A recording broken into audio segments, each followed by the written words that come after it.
But at the same time here, ভারতের সাথে ম্যাচটি বিশ্বকাপ প্রস্তুতির শেষ সুযোগ ছিল বাংলাদেশের। ব্যর্থতার বৃত্তে ঘুরপাক খাওয়া লিটন শান্ত ও সৌম্যদের ফর্মে ফেরারও এটি শেষ সুযোগ ছিল। তবে কিছুই যেন পেল না বাংলাদেশ। এখন বিশ্বকাপের মূল পর্বে কতটা সফল হবে সেটা এখন দেখার অপেক্ষা।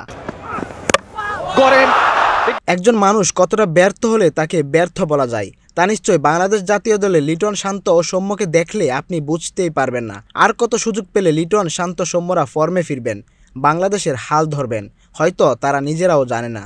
সদ্য আইপিএল খেলে আসা ভারতকে 182 রানে আটকে দেওয়াটা চমকই ছিল। যেহেতু প্রস্তুতি ম্যাচ সব ব্যাটারদের ব্যাটিং করার সুযোগ রয়েছে, তাই জয়ের স্বপ্ন দেখছিল সমর্থকরাও। কিন্তু শুরুর দিকে লিটন শান্ত সৌম্যর উইকেটে আসা যাওয়ার মিছিল ধরিয়ে দেওয়া সেই স্বপ্নকে ক্ষীণ করে দেয়। but at the same time here, Harid ইনিংসের চতুর্থ বলে সৌম্য আর্শদীপের বলে কিপারের কাছে ক্যাচ দিয়ে ফেরেন। 2 বল খেলে ডাক মেরে প্যাভিলিয়নের পথ ধরেন এই ব্যাটার। মাঠে নামেন ব্যর্থতায় ধারাবাহিক লিটন কুমার দাস।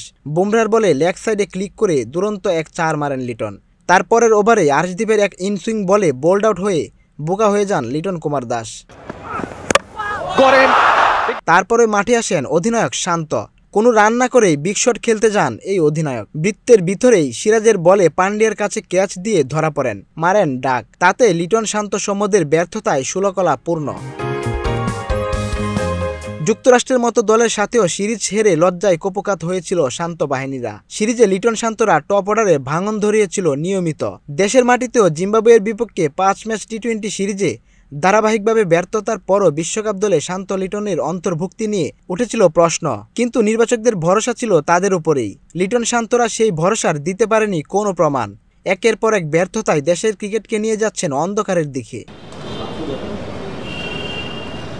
আরও একটি বিশ্বকাপ শুরু হয়েছে, সামনে আরও একটি সম্ভাবনা। কিন্তু এমন বাজে ফর্মে তারা দলকেই বা কী দিবে, এমন প্রশ্ন থেকেই যায়। টি20 বিশ্বকাপে বাংলাদেশের এই 3 ব্যাটারের উপর যে বড় স্বপ্ন তৈরি হয়েছে, তার প্রতিফলন ব্যাটে দিতে হবে শান্তদের। নয়তো বিশ্বকাপ মিশন শেষে দেশে এসে আরও একটি তদন্ত রিপোর্ট লিখতে হবে বিসিবিকে।